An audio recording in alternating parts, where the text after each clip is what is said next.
నమస్తే, welcome to KVR news 9 bulletin. ముందుగా headlines చూద్దాం. విశాఖ పారిశ్రామిక కాలుష్యంపై అసెంబ్లీలో మాట్లాడిన ఉప ముఖ్యమంత్రి పవన్ కళ్యాణ్. పెద్దపల్లిలో ప్రకృతి వ్యవసాయం గురించి రైతులకు అవగాహన. గడ్కేసర్లోని ప్రభుత్వ ఆసుపత్రి సామాజిక వైద్యశాలను మేడ్చల్ మల్కాజ్గిరి జిల్లా కలెక్టర్ గౌతమ్ పోట్రు ఆకస్మికంగా తనిఖీ. డ్రగ్స్ సరఫరా చేస్తున్న రాజమండ్రికి చెందిన షేక్ బిలాల్ అనే నిందితుడిని అరెస్ట్.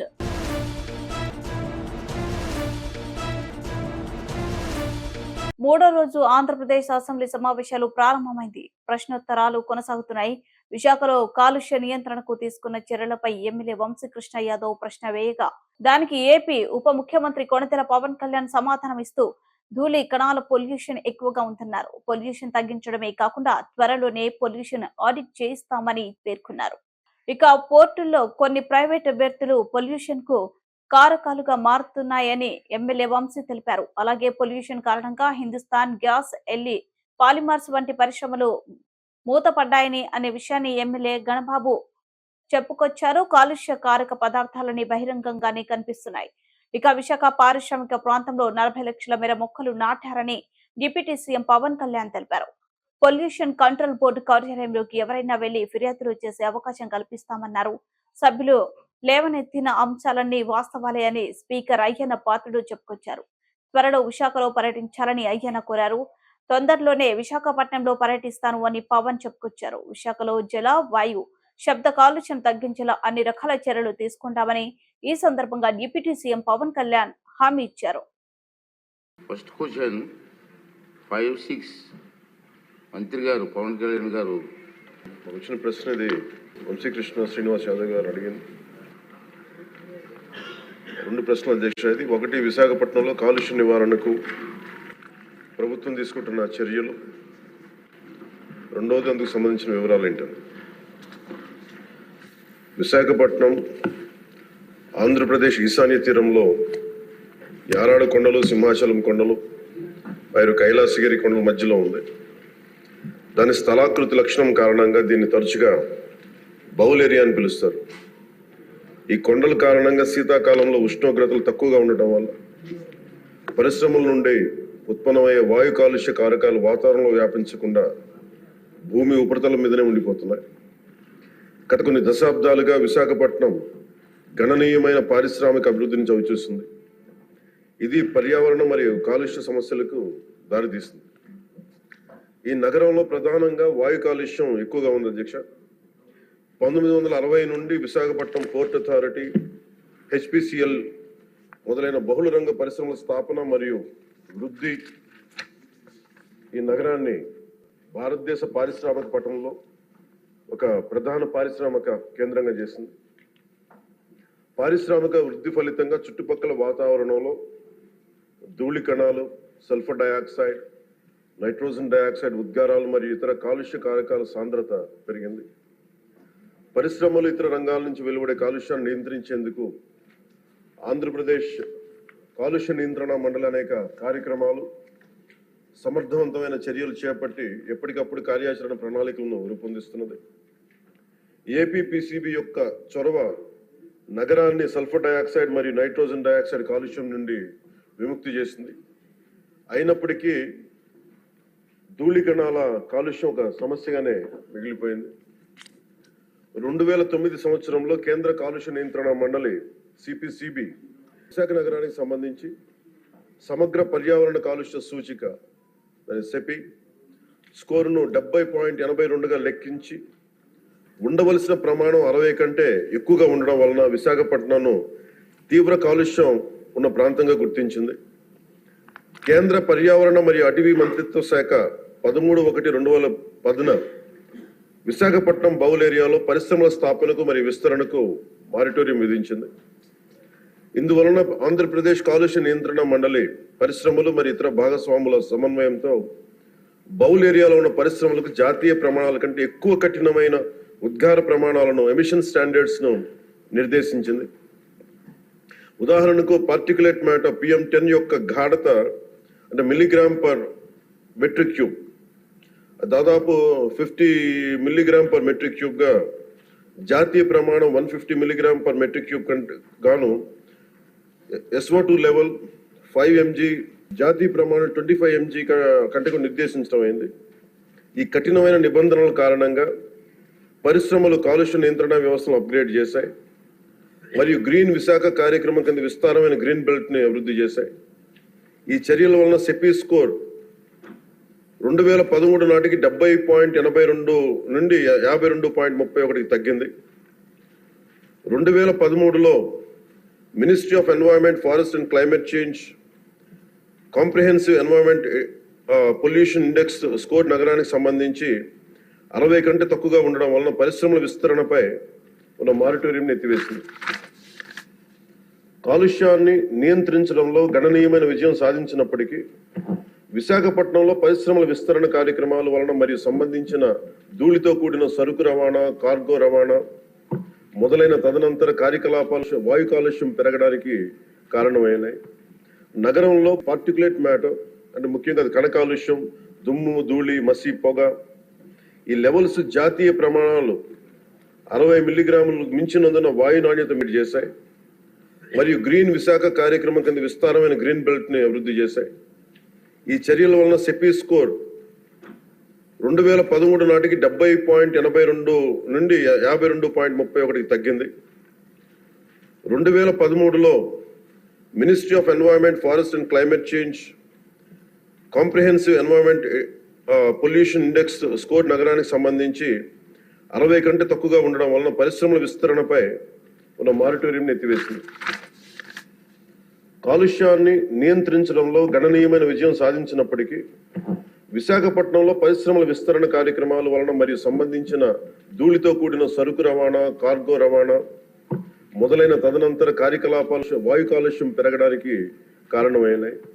నగరంలో పార్టికులేట్ మ్యాటర్ అంటే ముఖ్యంగా అది కణ కాలుష్యం, దుమ్ము, ధూళి, మసి, పొగ ఈ లెవెల్స్ జాతీయ ప్రమాణాలు 60 మిల్లీగ్రాములు మించినందున వాయు నాణ్యత మెరుగుదల అవసరమని ఆంధ్రప్రదేశ్లోని మరో 12 నగరాలతో పాటు విశాఖపట్నంను నాన్ అటైన్మెంట్ సిటీలుగా సిపిసిబి గుర్తించింది. సిపిసిబి జీవీఎంసీ, జిల్లా పరిపాలన, రవాణా శాఖ, పరిశ్రమలు, పౌర సరఫరాల శాఖ వంటి సంబంధిత భాగస్వామ్య శాఖల సమన్వయంతో APPCB national clean air programme కింద నగరంలో వాయు కాలుష్య స్థాయిలను తగ్గించడానికి కార్యాచరణ ప్రణాళికను రూపొందించింది. ప్రభుత్వం సిపిసిబి, ఏపీపీసీబీ అన్ని భాగస్వామ్య శాఖలచే ఆమోదించిన కార్యాచరణ ప్రణాళిక అమలును నిశ్చితంగా పర్యవేక్షిస్తాం. పరిశ్రమల నుంచి వెలువడే వాయు కాలుష్య ఉద్గారాలు, పరిశ్రమల కార్యకలాపాలు, పట్టణ అవసరాలకు సంబంధించిన సరుకు రవాణా నుంచి వెలువడే ఉద్గారాలను నియంత్రించేందుకు ఏపీపీసీబీ పలు చర్యలను చేపట్టింది అధ్యక్ష. అంతేకాకుండా పరిశ్రమలు ఉత్పత్తి చేసి వ్యర్థ జలాలను శుద్ధి చేయడానికి తగిన సామర్థ్యం కలిగిన ఎఫ్లూయెంట్ ట్రీట్మెంట్ ప్లాంట్లను ఏర్పాటు చేయడానికి ఏపీపీసీబీ పరిశ్రమలను నిశ్చితంగా పర్యవేక్షిస్తున్నది. విశాఖపట్నం నగరంలో ఉత్పత్తి అయ్యే మురుగునీటిని జీవీఎంసీ నిర్మించిన 5 మేజర్ సువేజ్ ట్రీట్మెంట్ ప్లాంట్స్ ని 13 మినీ ఎస్టీపీలను మళ్లించడంతో పాటు నిర్దేశిత ప్రమాణాలకు అనుగుణంగా ఎస్టీపీ అవుట్లెట్ వద్ద కాలుష్య స్థాయిని పర్యవేక్షించడం ద్వారా నీటి కాలుష్యానికి అవకాశం లేకుండా వీలు కల్పిస్తూ ఉంది. జీవీఎంసీలో ఉత్పత్తి అయ్యే మున్సిపల్ ఘన వ్యర్థాలను వేస్ట్ ఎనర్జీ ప్లాంట్ శుద్ధి చేసి 15 మెగావాట్ల విద్యుత్తును ఉత్పత్తి చేస్తున్నారు అధ్యక్ష. దీనిని కాపులుప్పాడలో జిందాల్ అర్బన్ వేస్ట్ మేనేజ్మెంట్ ఏర్పాటు చేసింది. ఇది బహిరంగ ఘన వ్యర్థాల దహనం మరియు మున్సిపల్ సాలిడ్ వేస్ట్ డిస్పోజల్ సమస్యను తొలగించింది. విశాఖపట్నం నగరంలో కాలుష్య స్థాయిలను తగ్గించడానికి, మరిన్ని నివారణ చర్యలు చేపట్టడానికి, కాలుష్య మూలాలు మరియు సంబంధిత కాలుష్య కారకాలను సవివరంగా గుర్తించడానికి ఒక సోర్స్ అపాయింట్మెంట్ స్టడీని విశాఖపట్నంలో ఆంధ్ర విశ్వవిద్యాలయానికి అప్పగించడం అయింది. ఏపీపీసీబీ ఎప్పటికప్పుడు పరిశ్రమలను పర్యవేక్షిస్తూ వాయు కాలుష్య నియంత్రణ వ్యవస్థలను, వ్యర్థాలను శుద్ధి వ్యవస్థలను అప్గ్రేడ్ చేసి ఆపరేట్ చేయాలని ఎప్పటికప్పుడు ఆదేశాలను జారీ చేస్తుంది.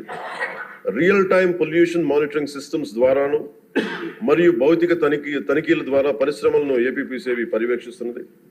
ఈ చర్యల యొక్క వివరాలను సత్యసాయి జిల్లా కదిరి నియోజకవర్గం తనకలు మండలం అజిం ప్రేమ్చి రాయలసీమ వాటర్ ప్రాజెక్ట్ జన జాగృతి సంస్థ వారి ఆధ్వర్యంలో పెద్దపల్లిలో జన జాగృతి సంస్థ ఎన్ఎఫ్ న్యాచురల్ అగ్రికల్చర్ సుప్రియ మాట్లాడుతూ ప్రకృతి వ్యవసాయం పద్ధతులు పాటించి నాణ్యమైన ఆరోగ్యకరమైన పంటలను పండించాలని రైతులకు అవగాహన కల్పించడం జరిగింది.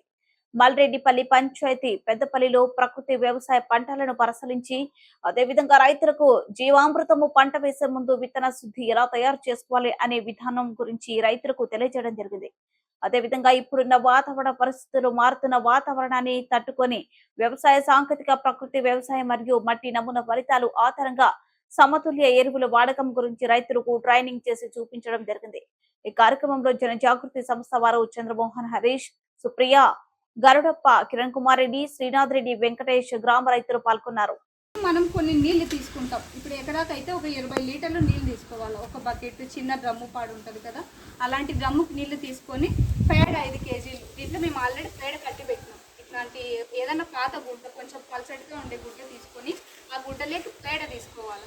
పేడ తీసుకొని ఇది ఆవు గంజు, ఏ ఆవు నాటావు అయినా తీసుకోవచ్చు, మామూలు అయినా తీసుకోవచ్చు. నాటావు అయితే కొంచెం ఇంకా బాగుంటుంది, దాంట్లో సూక్ష్మజీవులు అనేవి ఎక్కువ ఉంటాయి.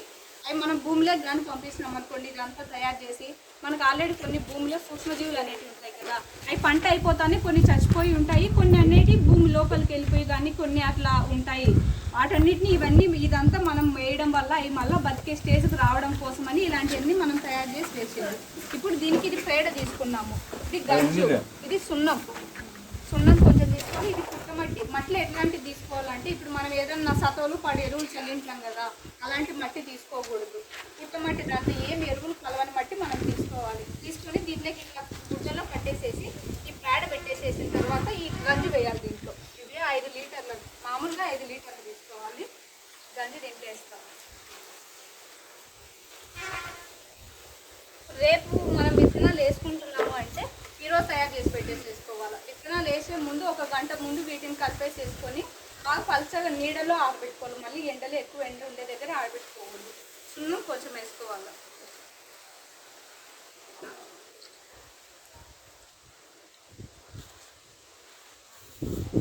సున్నం కొంచెం, పుట్టమట్టి 1 పిడికెడు లేదా 2 పిడికెలు వేసుకొని,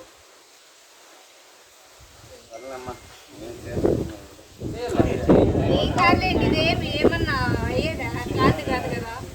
ఇట్లాగా చేసి ఇప్పుడు రేపు విత్తనాలు వేసుకుంటున్నాం అనుకోండి, ఈరోజు ఇట్లా తయారు చేసేసి ఇట్లా ఈ గుడ్డ అంతటిని ఇట్లా పెట్టేసేసి రేపు ఇప్పుడు మనం తీసేస్తున్నాం అనుకోండి, ఈ గుడ్డ ఉంటుంది కదా, దాన్ని ఇట్లా బాగా పిండేసేసి దీంట్లో పేడ అంతా నీళ్ళలో కలిపేటట్టు మళ్ళీ దీంట్లో తీసి పేడ దాంట్లో కలిపేయకూడదు. ఈ గుడ్డ ఉంటుంది కదా, గుడ్డని ఇట్లా బాగా పిండేస్తే దాంట్లో రసం అంతా బాగా కలిసిపోతుంది. అలాంటి దాన్ని మనం విత్తనాలు ఏదన్నా వేస్తుంటాం కదా, మళ్ళీ శనగిత్తనాలు అయితే ఇట్లా వేసి బాగా కలిపినారనుకోండి, పైన మొల ఉంటుంది కదా, అది కానీ తురిగిపోతే మళ్ళీ మనకు మొలక రాదు. అందుకోసమని జాగ్రత్తగా విత్తనాలు కలిపేటప్పుడు జాగ్రత్తగా చూసుకొని కలుపుకోవాలి. విత్తనాలు అంతా బాగా పట్టేటట్టు కలుపుకొని కొంతసేపు నీళ్ళలో ఆరబెట్టుకొని కానీ మనం పొలంలో వేసుకున్నాం అనుకోండి, ఏదైనా వేరు పురుగు పాడు కొట్టేయకుండా ఉపయోగపడుతుంది. అదే మందు కలపకుండా ఇట్లాంటివి చేసుకోవడం వల్ల బాగా ఉపయోగం ఉంటుంది అని నేను చెప్పేది. అందుకోసమే మళ్ళీ మనం బాగా పండేటట్టు తీసుకొని రావాలని ఇలాంటివన్నీ చేసేది. ఇదేమన్నా కష్టమైన పద్ధతి అమ్మా? ఏమైనా కొనుక్కొస్తామా దీనికి మన వస్తువులు? అన్నీ మన ఊర్లో దొరికేటియే కదా, మనం ఎక్కడో పోయి ఏదో లక్షలు పెడతా ఉంటాం. కొన్నిటికి టమోటాకి ఇప్పుడు ఎన్ని లక్షలు పెడతా ఉంటాం, అదేదో దీనికి ఏం 100-200 కూడా ఖర్చు అవ్వదు అనుకుంటా నాకు తెలిసి, ఆవులు ఉండే వాళ్ళకి. సో మనం ఎప్పుడన్నా ఇప్పుడు మీకు కొంతమందికి తెలుసా, ఇది ఇంతకు ముందు ఎప్పుడైనా తెలుసా మీకు? చేసినారు ఎప్పుడన్నా? మీరు చేసినారు కదా. ఇప్పుడు నుంచి అయినా ఇది మీకు అర్థమైంది కదమ్మా, ఎట్లా చేయాలని. సో నెక్స్ట్ టైం ఎప్పుడైనా విత్తనాలు వేసేటప్పుడు మీరు ఈ విధంగా విత్తన శుద్ధి చేసుకొని వేసుకోండి. మేడ్చల్ జిల్లా ఘట్కేసర్లోని ప్రభుత్వ ఆసుపత్రి సామాజిక వైద్యశాలను మేడ్చల్ మల్కాజ్గిరి జిల్లా కలెక్టర్ గౌతమ్ కోట్రు ఆకస్మికంగా తనిఖీ చేశారు. సాధారణ ప్రసవాల సంఖ్య పెంచడంతో పాటు రోగులకు మెరుగైన వైద్యం అందించాలని వైద్య అధికారులను గౌతమ్ ఆదేశించారు. ఘట్కేసర్ మున్సిపల్లోని సామాజిక వైద్యశాలను ఆకస్మికంగా తనిఖీ చేసి జనరల్ వార్డ్ రూమ్, ఎక్స్రే ప్రయోగశాలను, ఫార్మసీ కేంద్రాన్ని పరిశీలించారు. నిత్యం ప్రభుత్వ ఆసుపత్రికి వచ్చే ఓపీ సంఖ్యను రికార్డులో తనిఖీ చేసి డయాలసిస్ యూనిట్ ని పరిశీలించి రోజుకు ఎంతమంది వస్తున్నారు, వారికి అందుతున్న సౌకర్యాలపై ఆరా తీశారు. ప్రసూతి వార్డులో పర్యటించి మహిళలను ఆసుపత్రిలో అందుతున్న వైద్యంపై స్వయంగా అడిగి తెలుసుకున్నారు. ఈ కార్యక్రమంలో hospital superintendent doctor Kotya Nayak, municipal chairman Mulli Pavani, Jangaiah Yadav, commissioner Saber Ali, councillor Bandari Anjaneyulu Goud, hospital సిబ్బంది తదితరులు పాల్గొన్నారు.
All the medical specialties there, including pathology, microbiology, there also.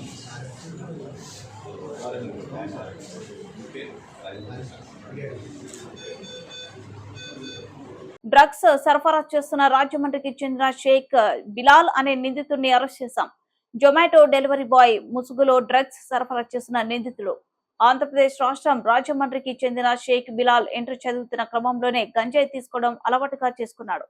Corona తర్వాత నగరానికి వచ్చిన నిందితుడు జొమాటోలో డెలివరీ బాయ్ గా పనిచేస్తున్న నిందితుడు పాత పరిచయాలు నేపథ్యంలో ఆంధ్రప్రదేశ్ అరకు నుండి గంజాయిని నగరానికి తెస్తున్న నిందితుడు నగరంలోని పలు ఐటీ కంపెనీలలో పనిచేసే 40 నుండి 50 మంది సాఫ్ట్వేర్ ఉద్యోగులకు గంజాయిని విక్రయిస్తున్న నిందితుడిపై గతంలో జూబ్లీహిల్స్ పోలీస్ స్టేషన్ కేసు నమోదైంది. జైలుకి కూడా వెళ్లాడు.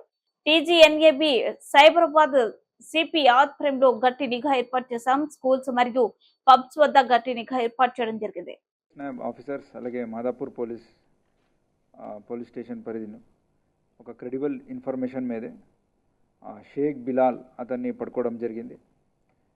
ఇతను resident of Rajahmundry, native of Rajahmundry. ఇతను ఇక్కడ ఇజ్జత్ నగర్లో ఉండేవాడు. అక్కడ ఒక రూమ్ తీసుకొని ఈ మాదక ద్రవ్యాలందరినీ కూడా కలెక్ట్ చేసుకొని అక్కడి నుంచి ఈ ఏరియాలో ఉన్న వాళ్ళకి సప్లయర్ ఈ పని పెడ్లింగ్ చేస్తున్నాడు. అతన్ని పట్టుకోవడం జరిగింది. అతను అదుపు నుంచి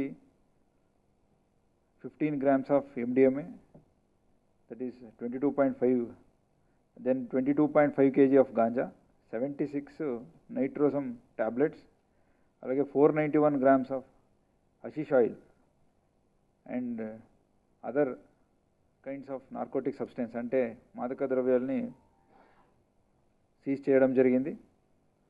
ఇతను మొదలు ఇంటర్మీడియట్ ఉన్నప్పుడు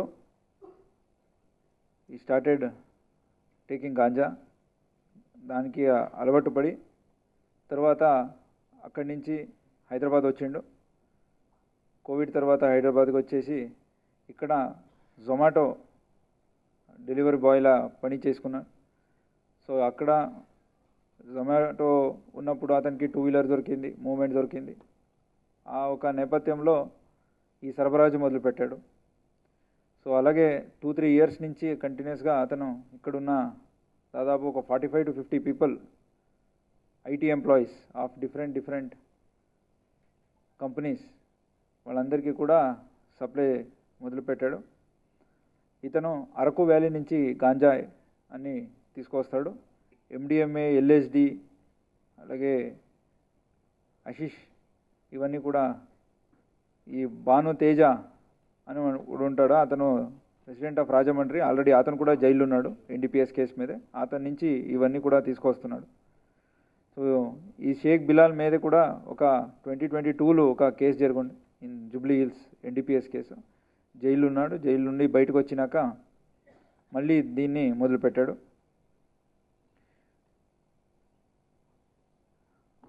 అలాగే ఈ 45 to 50 people ఎవరెవరు ఉన్నారో వాళ్ళ నుంచి కూడా ఇంకా ఒక్కొక్కరికి ఇద్దరు అన్నట్టు చాలామందికి ఈ సప్లై వెళ్ళేది. సో వాళ్ళందరినీ కూడా ఈ పెద్ద ర్యాకెట్ని బస్ చేయడం జరిగింది.